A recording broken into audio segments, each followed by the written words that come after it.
죽음의 의문, 조금은 좀 무거울 수 있을 겁니다. 그런데 사순절이라는 그 절기 속에서 종종 이런 질문을 받습니다. 우리 교회는 사순절을 맞아서 뭘 하고 있습니까? 또 어떤 사람은 이런 말을 해요. 사순절인데 뭐 해야 됩니까? 이런 얘기를 합니다.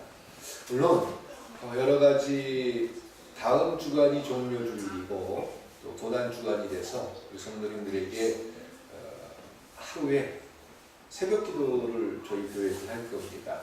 그래서 우리 성도님들이 참석할 수 있는 그 시간들 때 하시고, 나머지 분들은 물론 굉장히 바쁘게 지내시고 직장 다니시고 이런 분들이 그렇게 새벽에 참석한다는 게 어렵다는 것도 알고 있습니다. 마음을 모아서 같이 기도하는 시간을 갖자라는 그런 생각이고요. 중요한 것은 기도라든가 어떤 절기를 내 생각이나 몸으로 때우려고 한다는 거예요. 그러니까 그동안 한국 교회가 참 이런 모습입니다. 사순절 때 어떤 일을 해야 될까? 그러니까 적극적으로 선을 행할 생각을 하기보다는 주님께서 이제 십자가를 지기 위해서 죽음을 준비하는 그 기간 40일 동안 교회에서 어떤 기도회를 하고 또 새벽 기도회를 40일 동안 하고 이렇게 해서 몸으로 그런 시간들을 때움으로써 마치 내가 다른 어느 누구보다 굉장히 그 절기를 잘 지키고 하나님을 사랑하는 걸 표현하고 그걸로 끝나면 좋은데 다른 사람들을 지적한다라는 거예요. 나는 이렇게 하는데 니네는 왜 안 하니? 그러니까 마치 안식일을 지키라는 그런 하나님의 말씀이 안식일 동안 하나님의 백성들이 어떤 기준과 가치 가지고 살아야 될지, 다시 말해서 안식일을 지키라는 것은 적극적으로 선을 행하라는 것입니다. 고통받는 사람을 찾아갈 줄 알아야 하고요. 또 힘들어하는 이들의 이웃이 될 수 있어야 되는 거고요. 그런데 내가 영 마음속에 다른 생각을 가지고 있으면서도 그냥 교회에 와서 앉아있는 걸로 나는 충분히 내 할 일을 다 했으니까 그렇게 못하는 사람들을 향해서 손가락질 하라고 안식일 절기를 준 게 아니다라는 거죠. 사순절도 마찬가지입니다. 적극적으로 하나님 나라의 백성으로서 그리스도의 십자가를 생각하면서 내가 무엇을 결정해야 할지, 어떤 것을 하나님께서 기뻐할지, 이런 부분들에 대해서 고민하고 갈등하고 한 마음이 되어서 끊임없이 서로 위로하는 그런 절기가 될 때 절기를 지키는 자로서의 온전한 고백이 되어질 줄 믿습니다. 그러니까 무언가를 해야 된다, 무언가를 하지 않아야 된다, 그것도 몸으로 때워야 된다, 이런 가치로부터 조금은 좀 자유스러워지자는 겁니다. 오늘 우리 교회의 두 가정이 여행을 갔어요. 그래서 목사님 어떡하지요? 물론 자리가 험하고 우리 교회에서 제일 목소리가 큰 친구가 없어서 좀 조용하긴 조용해요. 그런데 그럴 수 있지요. 그리고 가족들 간에 그렇게 즐거운 시간을 보내는 건 적극적으로 저는 권면해 드립니다. 그리고 주일을 맞아서 여행을 갔으면 그 여행지에 교회를 가면 되잖아요. 대만에도 교회가 있을 거 아니에요. 예배 드리셨어요? 네? 예배? 사원이 많고 교회가 교회는 두 군데 가서 그럴 때 가서 예배를 드릴 수 있어요. 물론 일정 때문에 못할 수도 있지만 그렇게 예배를 지킬 수 있다면 그것도 더 행복한 거고요. 그러니까 명절이 돼가지고 부모님을 뵈러 가고 그랬을 때 부모님 뵈러 가서 거기서 예배를 드릴 수 있다면 하나님께서는 어느 곳이든지 계시고 또 하나님께서는 우리의 예배를 마음을 통해서 받아주실 줄 믿습니다. 그게 하나님을 사랑하는 자의 고백이라는 거죠. 어떤 틀에 갇혀서 또 어떤 규정에 갇혀서 정말 하나님께서 원하는 그런 모습을 가지지 못할 때 우리는 많은 것을 놓치게 됩니다. 김광욱 권사님이 여행을 조금 갔다 오셔가지고 기도하시면서 저는 충분히 이해를 합니다. 제가 말씀드리는 것은 걱정하시지 말라는 거예요.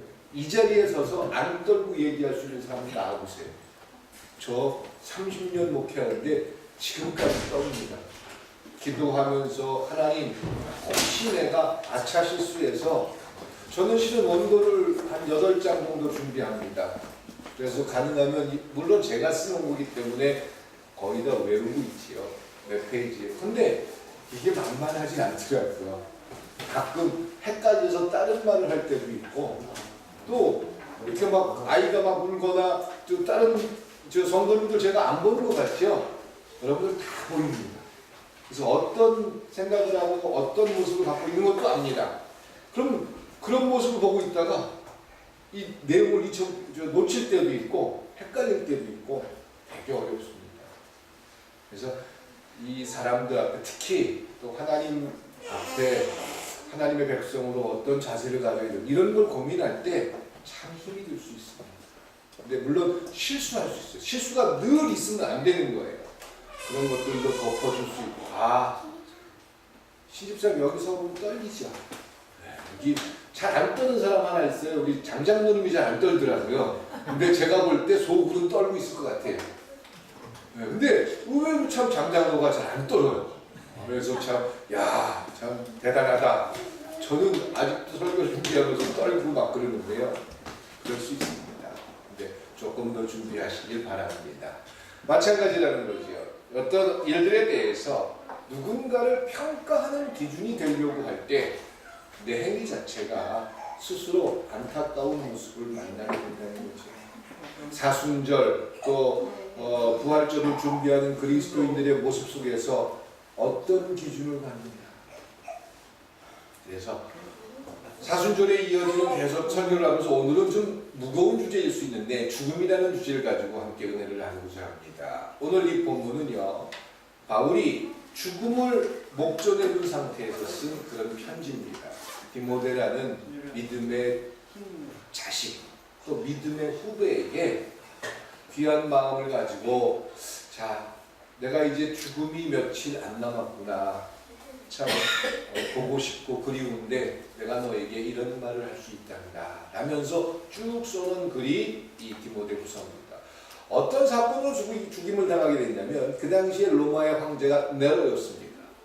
근데 로마 안에 교회가 불일듯 일어나서 로마의 문화 자체를 자꾸 바꾸고 있는 거예요. 그러니까 원로원이라는 큰 통치기관이라든가 로마의 강력한 법이라든가 로마의 군대라든가 이런 것들이 그 나라 전체를 지배해야 되는데 이상하게 기독교라는 교회의 어떤 문화가 왕실에도 들어오게 됐고 그리고 로마 전체에 퍼지면서 자기 네로라는 왕은 황제고 신인데 이게 별로 힘이 없어지는 거예요. 그래서 굉장히 영향을 받고 있습니다. 그러던 차에 어떻게든지 이 교회라든가 그들이 믿는 하나님이라는 그 신적인 부분을 좀 무너뜨려야 그 로마 황제의 힘이 좀 더 세지니까 로마 시내에 여러분들이 아는 역사의 사건처럼 불을 지르게 됩니다. 그리고는 그 불을 지른 사람들이 크리스찬입니다. 기독교입니다. 그래서 뭔가 탄압을 하려고 하면 탄압하는 근거가 있어야 될 거 아닙니까? 그 근거를 조작을 했던 겁니다. 그러니까 그 전에 바울이 로마의 감옥에 있을 때는 그 정도로 심하게 죽임을 당할 정도는 아니었다라는 겁니다. 가택연금 정도로 그러니까 종교재판을 받고 있는 그런 상황이었는데 이제 두 번째로 감옥에 갇히게 된 것은 로마가 조작한 일들에 대해서 사건에 대해서 로마 시내가 불이 나가지고 아주 많은 사람들이 죽었습니다. 그 사건의 배우자가 크리스찬입니다. 기독교인들이다. 그런 근거를 가지고 탄압하면서 예수 믿는 사람들을 잡아가둔 거예요. 그리고 죽이기 시작했습니다. 그리고 그 교회를 이끌어 가던 지도자들 그 중에 하나가 바울이었죠. 이 바울이 끌려 들어가서 이제 상황을 보니까 더 이상 자기가 이 땅에 존재할 수 있는 그런 상황이 못 된다는 걸 깨닫습니다. 이제 내가 죽을 때가 됐구나. 더 이상 도망할 수도 없고 피할 수도 없고 이제 죽음을 받아들여야겠구나. 여기서 이야기하면 전제라고 이야기합니다. 전제와 같이 내가 벌써 부어지고 나의 떠날 시각이 가까워졌다. 이렇게 표현합니다. 전제라는 것은 제사의 한 부분입니다. 그러니까 소제, 번제 여러 가지가 다 있는데 전제는 포도주를 다 부어버리는 겁니다. 제사를 드리면서 있는 걸 다 쏟아부는 겁니다. 그러니까 이 전제와 같아졌다라는 건 내가 이 땅에서 할 수 있는 모든 일들이 이제 끝났다. 다 끝났다. 이제 나는 하나님께로 가는 것만이 내가 해야 합니다. 이렇게 지금 디모데에게 설명하고 있는 겁니다. 예, 죽음을 준비하고 있었다라는 거지. 그 바울이 죽음을 준비하는 모습을 통해서 우리가 오늘 어떤 기준과 가치를 가지고 죽음을 맞아야 할지 한번 생각해 보도록 합니다. 미국의 한 부자 가운데 윌리엄 팔스트라는 사람이 있는데 이 사람은 죽음이 참 두려웠나 봐요. 나이가 많고 이제 죽음의 시간이 가까워졌을 때 자기 주변에 어느 누구, 회사의 사장이었는데 회사 직원들이나 자기 식구들이나 어느 누구도 죽음이라는 말을 못하게 했어요. 데스라는 말, 또 뭐 여러 가지 죽음에 관련된 얘기들을 그 사람 앞에서는 절대로 못하게 했습니다. 그런 사람이 있었고요. 또 로마의 한 황제는 신하들에게 부탁을 했어요. 나를 만나면은 꼭 이 말을 해라. 왕이시여, 무슨 말을 해야 합니까? 라고 신하들이 얘기하니까, 폐하, 당신께서는 죽음을 기억해야 합니다. 당신에게 죽음이 찾아올 수 있습니다. 죽음을 기억하십시오. 이 말을 신하들이 왕을 만날 때마다 하게 만들었다는 거예요. 전혀 대비가 되죠. 한 사람은 죽음에 대한 얘기는 꺼내지도 못하겠고, 한 사람은 죽음에 대해서 늘 준비하고 있었고. 그런데 이 두 사람의 차이는 죽음을 두려워했던 그 굉장한 부자였고, 또 큰 사장이었던 그 사람은 너무 고통스럽고 힘들어하면서 죽어갔다.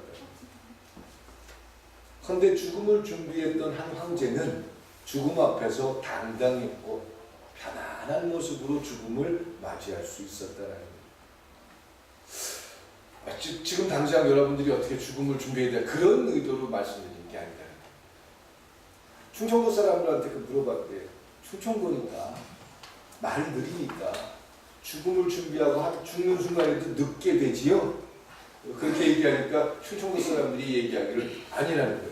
왜 아니에요? 저희 말씀에서 되게 이제 경기도나 이런 데서는 뭐 운명하셨습니다, 뭐 돌아가셨습니다 이런 말을 하는데 충청도에서는 죽음은 빠르대요.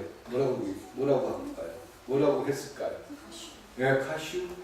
그걸로 그냥 짧게 우스갯소리인데 좀 웃어도 돼요. 그래요. 저도 이렇게 웃는 건 잘 못합니다. 그런데 죽음이라는 것들에 대해서 우리가 어떤 생각을 하면서 살고 있느냐라는 거죠. 성경에서 이야기하는 죽음이 과연 무엇이냐? 잘 죽고 싶지요. 또 죽음에 대해서 두려움을 갖고 싶지 않지요. 앞으로 시간이 많이 남아있으니까 아니요. 오는 데는 순서가 있지만 가는 데는 순서가 없습니다. 나에게 멀리 떨어져 있는 것 같지만 그렇지 않을 수도 있다는 겁니다. 바울이 바라보고 있는 죽음은 과연 무엇이고 죽음을 우리는 어떻게 생각해야 될까라는 생각에서 오늘 말씀 속에서 은혜가 서로에게 있길 기대합니다. 바울에게 있어서 죽음은 6절에 보면 전제와 같이 내가 벌써 부어지고 죽음의 시간이 다 됐다.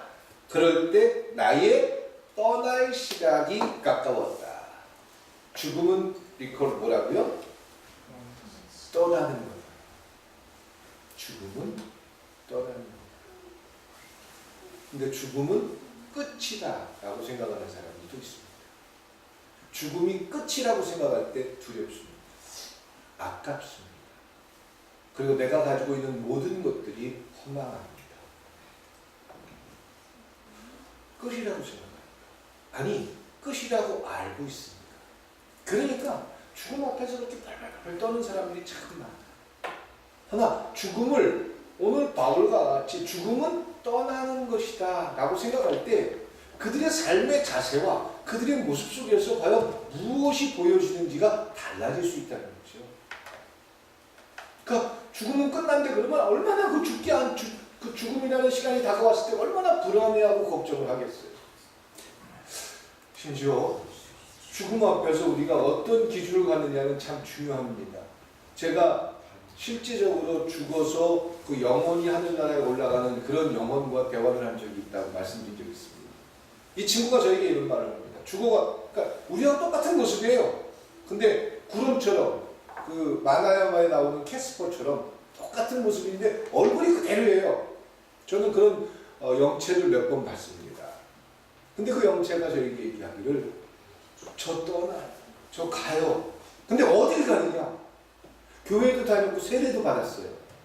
그리고 하나님 앞에 예배도 드리고 찬양도 열심히 하던 친구예요. 근데 그 친구가 저한테 하는 말이 저 지옥으로 가요.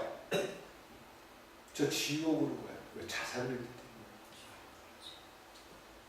때문에. 제가 근무하던 부대가 왕민이라고 전국 연천 옆에 있는 데인데 물이 모자라가지고 계곡에서 물을 끌어다 씁니다. 근데 계곡 그 부대에서 계곡까지 내려가는 중간에 모타실이 있는데 거기에 목을 메고 죽었어요. 이유는 여자 문제도 있고 또 여러 가지 문제들을 스스로 이겨내지 못해서 자살하는 거예요. 그 친구가 죽음의 시간에 떠나는데 지옥으로 갑니다라고 하면서 우는 거예요. 제 앞에서.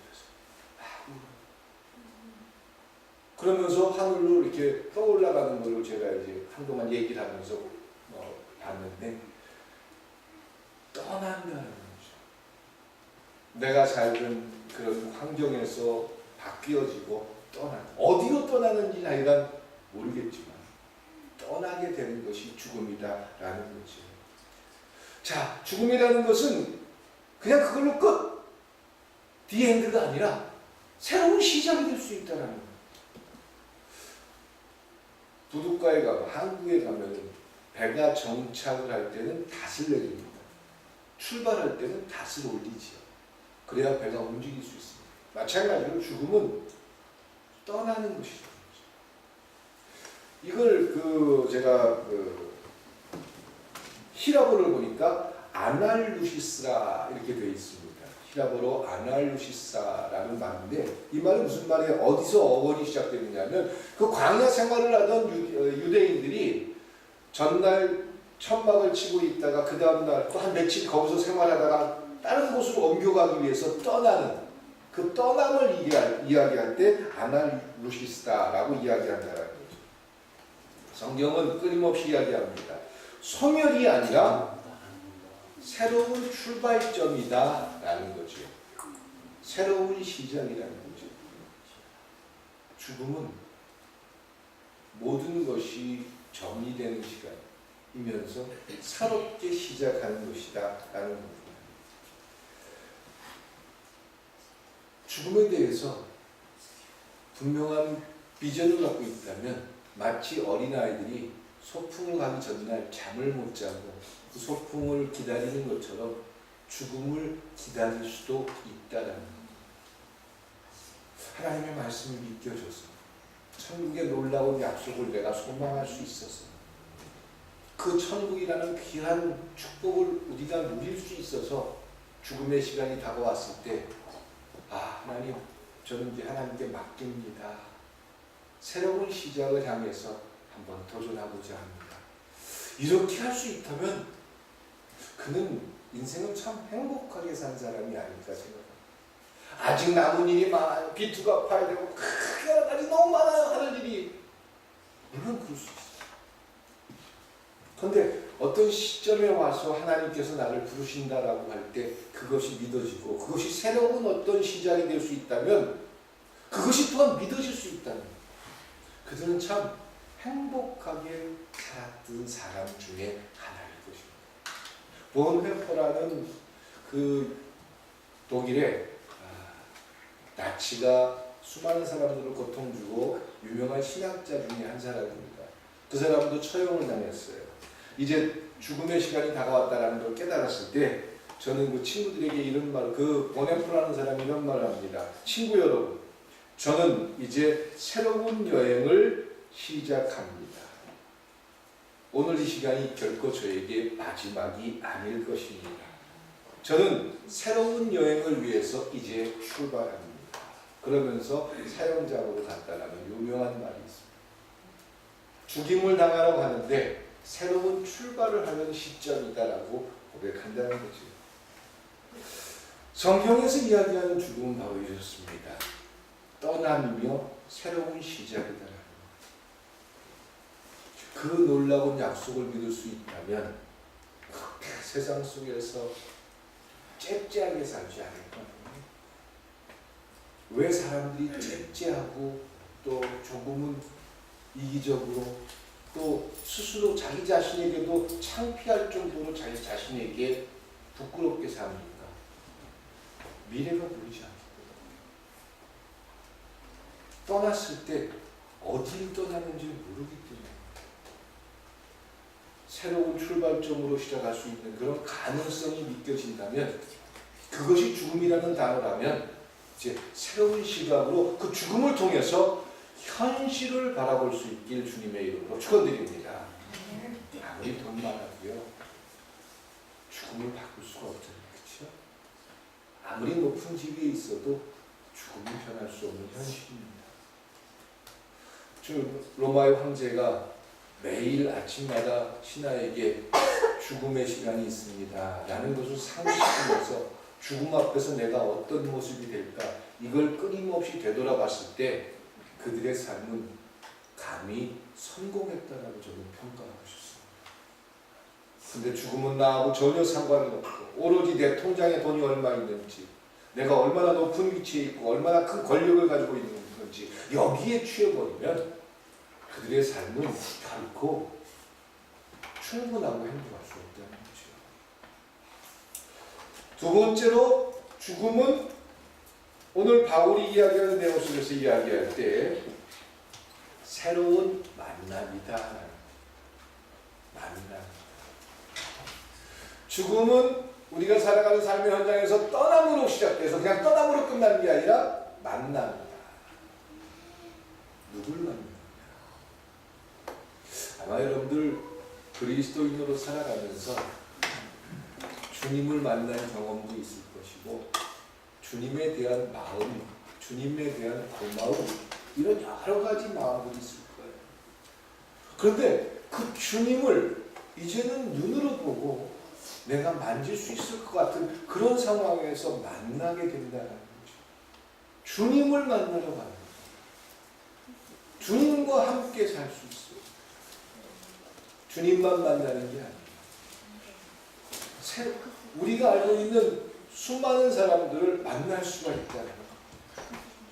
저는 참 만나고 싶은 사람이 아주 많습니다. 아주 많습니다. 그분들을 만나는 것이 죽음이라면 괜찮을 것 같아요. 저는 저희 할머니가 돌아가시기 전에 세례를 받고 예수를 믿고 천국에 가신 걸 알아요. 전 가서 그분 뵐 수 있을 것 같아요. 기대가 됩니다.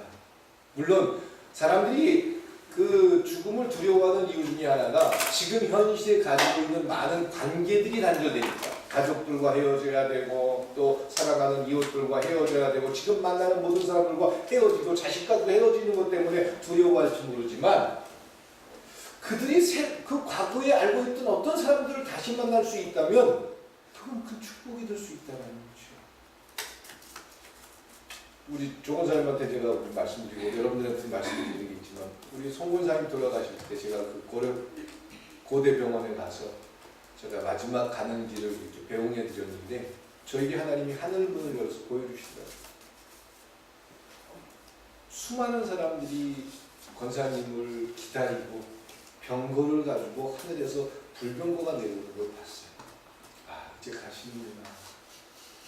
그리고 함께 기도합시다 그러면서 기도하는 순간에 그 기계에서 삑 하면서 일직선으로 바뀌고 만나러 간다. 보고 싶은 사람을 만나러 간다. 그러면 그냥 만나러 갈까요? 그건 늘 마음속에 기억한다면, 저는 아마 우리 son 권사님을 만나는 걸 또한 고대하고 있습니다. son 권사님 만났을 때 son 권사님에게 제가 이런 말을 듣고 싶어요. 목사님 참 애쓰셨어요. 우리 가족들, 우리 남편 또 신앙으로 잘 인도하시고 참 교회를 위해서 애써주셔서 고마워요. 그러면서 권사님 제 손을 꼭 잡아줄 수 있으면 저는 그걸 기대하면서 그 만남이 있을 거라고 생각하니까 죽음? 괜찮을 것 같아요. 근데 그런 권한과 그런 축복과 그런 놀라운 약속을 성취하기 위해서 어떤 일이 있었습니까? 우리가 세상에서 그렇게 째째하고 그렇게 치사하게 살면서 마치 내 것인 양 끊임없이 주장했던 내 목숨, 내 생명, 내 삶 모든 것들을 이 속에 그리스도의 사랑이 녹여졌기 때문에 죽음을 통해서 만남의 가능성들이 다 열려 있었다는 거예요. 그래서 죽음은 최소한 그리스도의 희생을 통해서 하나님의 자녀가 되는 놀라운 축복을 누렸고 또 천국이 믿어져서 죽음이 끝이 아니라 더 이상 이 세상에 내 마음을 뺏기지 않으려고 합니다. 이런 고백을 가질 수 있다면 그들에게 있어서 죽음은 만남이라는 거고 이 세상에서 그냥 욕심을 부리면서 나 자신을 채우기 위해서 살아갔는데 꼭 먹고 알 먹고 식으로 뭐 세상에 죽고 나서는 또 나는 여전히 좋은 만남이 있을 거야. 그럴까요? 최소한 만남이 믿어지고 만남을 통해서 하나님 나라의 놀라운 약속이 소유된다면 그것이 그걸로 끝나는 게 아니라 현재 우리의 삶에 끊임없이 영향을 끼치게 될 줄 믿습니다. 그게 그리스도의 인의 삶이라는 거예요. 사순절날 남들은 열심히 잠자는데 나는 기도 많이 했기 때문에 또 다른 사람들은 사순절날 놀러 가는데 나는 놀러 가지 않았으니까 나는 교회를 열심히 다녔고 저 사람은 교회를 잘 안 다녔으니까 나는 내가 어떤 생각을 가지고 어떤 마음을 가지고 살든 상관없이 나는 복 받을 거고 나는 천국 가서 큰 상 받을 거야. 이것과는 다르다는 거죠. 천국이 믿어지기 때문에 그 믿어지는 모습이 내 삶에 어떤 영향을 주고 있느냐 이걸 한번 물어보세요. 근데 우리가 여전히 끊임없이 내가 저 사람보다 교회를 잘 다니기 때문에 나는 충분히 그런 권리를 갖고 있어 이렇게 생각해 버려서는 안 된다는 거죠. 내 삶 전체에서 죽음이 결코 끝이 아니라 만남이라는 놀라운 약속을 가지고 있다면 그 만남 속에서 우리가 기대하고 있는 그런 굉장한 일들이 그냥 그걸로 끝나는 게 아니라 우리의 오늘의 삶에 끊임없이 영향을 끼치게 될 줄 믿습니다. 누군가를 만나러 가요. 또 누군가를 만날 수 있어요. 그래서 바울은 빌립보서 1장 23절에 이렇게 표현합니다. 내가 그 두 사이에 끼었으니 두 사이라는 것은 죽음과 삶 사이에 끼어 있었다라는 겁니다. 예. 그러면서 바울이 우리에게 끊임없이 이야기하는 것은 만날 수 있는 주님을 만날 수 있는 여러분들 오늘 부르신다 신집사님 그럴 일은 없겠죠? 신집사 오늘 저녁 때 주님께서 부르신다면 가실래요? 안 가실래요? 부르면 가야죠, 그렇죠? 근데 가는데 후회가 있으세요? 없으세요? 네, 드님하면 난 그런 안 걱정하냐? 잘 그래요. 자, 여러 가지가 다 미련스럽고 또 여러 가지가 안타깝고 그렇겠죠. 근데 얼마나 후회될까요, 그렇죠? 저도 그런 생각이 많이 들 거예요. 아직 아닌데 하나님, 난 아직 할 거 많은데요. 근데 그것이 결정이라면 받아들일 수밖에 없는 게 우리의 현실입니다. 그렇기 때문에 죽음을 준비하는 자와 준비하지 않는 자의 삶은 다를 수밖에 없다는 거죠. 지금 이 죽음이라는 얘기는 우리 연로하신 우리 권사님들만을 위한 이야기가 결코 아닙니다. 우리 모두에 대한 이야기입니다. 그 죽음 앞에서 만남을 기대하면서 그 만남, 제가 만약에 송문사님을 만나러 가는데 권사님 앞에 부끄러운 일들이 너무 많아요. 송문사님이 천국에 내려가고 이 목사님 그러는데 제가 네 권사님 하고 뛰어가면서 만날 수 있겠어요? 못 만날 것 같아요. 창피해서 자꾸 숨을 것 같아요. 그리고 송문사님이 미국에 저기 독산동 산다 그러면 나는 자꾸 저쪽 잠시나 이쪽으로 도망다닐 것 같아. 왜 창피해? 내 삶에 그분이 가지고 있던 그런 생각들을 끊임없이 투영하지 못했습니다. 이 만남이라는 것, 만남이 있다는 것, 만남의 약속이 있다는 것. 그냥 내가 그리웠던 어떤 사람을 보는 것으로 끝나는 게 아니라 그 만남 때문에 내 삶에 어마어마한 영향이 미쳐진다는 거지요. 그들이 만나는 만남은 천국에 가면 누구나 다 근데 지옥에 가 있는 사람을 만날 수 있을지 그건 가봐야 할 것 같아요. 어떤 사람이 지옥 가 있는데 그 천국에 쳐다보면서 아이고 고소해라, 아이고 저거 봐라, 이렇게 될까요? 글쎄 그거는 제가 단테 신곡으로부터 해서 여러 가지 모든 것들 천국이나 이런 부분들에 대해서 연구하고 공부했는데 조금은 헷갈려요. 근데 분명한 약속은 만남이 있다는 거지. 좀 누군가를 원망하고 미워하고 불평하고 그 사람 때문에 상처받았던 모든 것들 천국 가서 만나면 얼마나 안타까울까. 해결하지 못했던 여러 가지의 상황들 때문에 그것이 짐되었고, 그래서 죽음을 앞에 둔 사람들 가운데 대부분 많은 사람들이 하는 말이 사람이 변한다고 그러잖아요. 그렇죠? 사람이 자꾸 변하면 뭐라고 해요? 죽을 때 됐나 보다 이런 얘기 많이 하잖아요. 그렇죠? 왜 변합니까? 죽음이 보이니까. 자, 죽음은 떠남이요 만남이다 라는 겁니다. 세 번째로 이 약속을 바울이 이야기합니다. 나는 선한 싸움을 싸우고 나의 달려간 길을 마치고 믿음을 지켰으니 이제 그러는 나를 위하여 의의 멸관이 예비되어 있으니까. 죽음은 상급이다. 죽음은 하나님으로부터의 칭찬이다. 죽음은 그의 삶을 평가받는 기준이다. 그렇기 때문에 죽음은 죽음으로 끝나는 게 아니라 우리의 삶 전체가 그 죽음에게 영향을 주고 있다는 거죠. 어떤 모습과 어떤 가치와 어떤 기준을 가지고 살았느냐에 따라서 죽음은 신나는 여행이 될 수 있고, 죽음은 나를 끊임없이 나락으로 떨어뜨리게 하는 하나의 가치가 될 수도 있다는 거예요.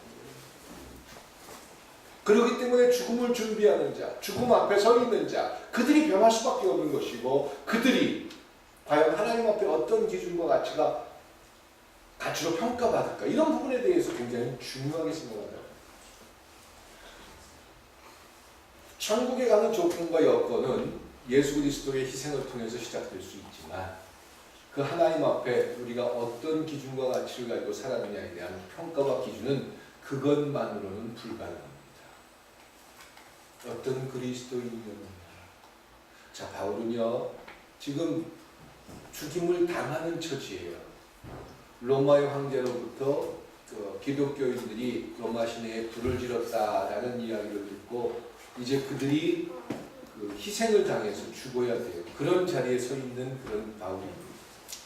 그가 죽음 앞에 서가지고 무슨 말을 했겠습니까? 그가 죽음 앞에 서서 죽음은 떠나는 것입니다. 죽음은 만남입니다. 그리고 나서 그가 고백하고 선언하기를 하나님께서는 평가하실 겁니다.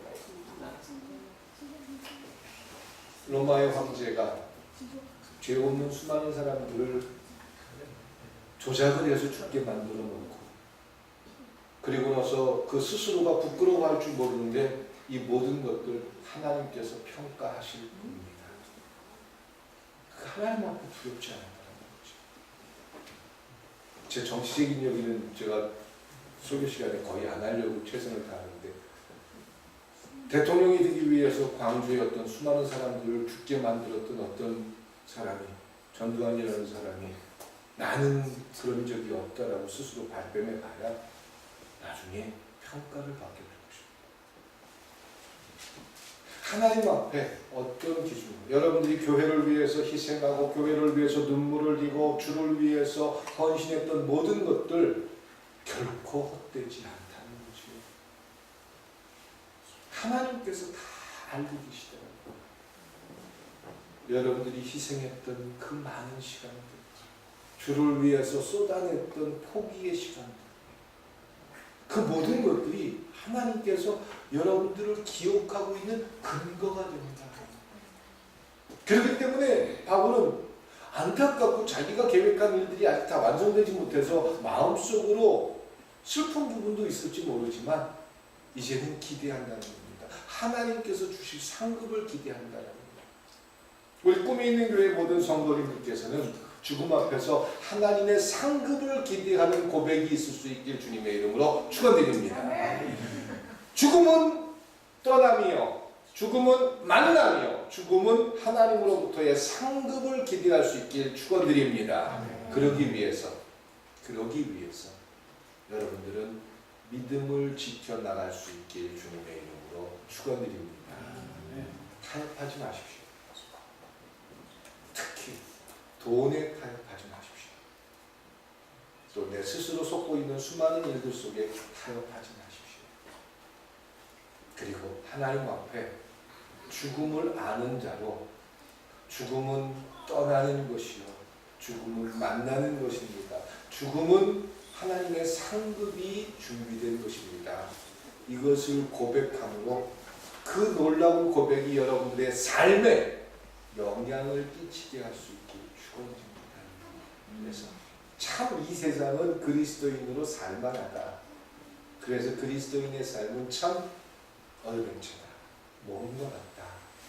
이런 놀라운 약속을, 그래서 사순절 고난주간 이 모든 기간들 속에 남을 평가하기 위한 그런 절기가 아니라 내가 그 절기 속에서 과연 하나님께서 기대할 어떤 일들을 저지를 수 있습니다. 저는 빚을 내서 미국을 갔다 오기로 작정했습니다. 실은 상황이 그렇게 안 되는데 제가 미국에 갔다 온 지 20년이 넘었죠? 13년 됐나요? 23년, 사모님이 23년이요. 저희 부모님이 미국에 계시는데 팔순이 여본이신데 저는 도저히 바쁜 건 핑계고 돈이 없어서 못 간다고 그렇게 말씀드렸어요. 근데 어른들은 그래도 좀 왔다 갔으면 내년에 어떻게든지 만들어서 가볼게요 그랬는데 아니더라고요. 저도 자식이고 전 부모가 있네요. 제가 아무리 바쁘다고 아무리 돈이 없다고 해도 만들어야죠. 빚을 내서라도 그분들이 기뻐할 수 있는 일들을 생각하고 내 걸 좀 희생하는 한이 있어도 그런 것들을 하는 게 사순절을 맞이해서 제가 끊임없이 하나님 앞에 어떤 기준이 오를까요? 어떻게 하는 게 맞습니까? 교회를 위해서, 성도님들을 위해서 또 제가 고민하고 준비하는 기도 제목들이 있습니다. 이런 거라는 거죠. 어떤 사람이 저에게 사순절인데 뭐 하세요? 사순절에서 저는 요즘 너무너무 힘들어요. 하나님께서 원하는 결정을 하기 위해서는 내가 희생당해야 돼. 근데 그것을 제 자신이 감당하기가 너무 어려워요. 그러던 차에 제가 자식으로서 부모님을 찾아뵙고 인사를 드리는 건 내년에 만약에 이런 생각이 들더라고요. 올겨울에 저희 아버지가 아프시면 아프길 바라지 않습니다. 만약에 그래서 그 계획했던 일들이 정말 제 가슴에 멍으로 남는다면 돈이라는 건 중요한 게 아니잖아요. 그래서 제가 깜짝 놀라게 됐고 어렵지만 결단을 하려고 제 스스로가 생각했습니다. 예, 여러분들이 죽음 앞에서, 죽음이라는 놀라운 명제 앞에서 죽음이 떠남이요 만남이요 상급이라는 그 굉장한 축복이 여러분들의 삶에 영향을 끼치게 할 수 있기를 축원드립니다. 그 영향이 내 삶에서 드러나는 거예요. 내가 어떤 길을 가야 할까? 어떤 말을 하는 게 옳을까? 어떤 결정을 하는 게 옳을까? 그래서 하나님이 믿어지기 때문에 할 수 있는 고백과 삶이 될 수 있게 주님의 이름으로 축원드립니다. 기도드리시겠습니다. 사랑과 은혜의 하나님, 죽음의 의미라는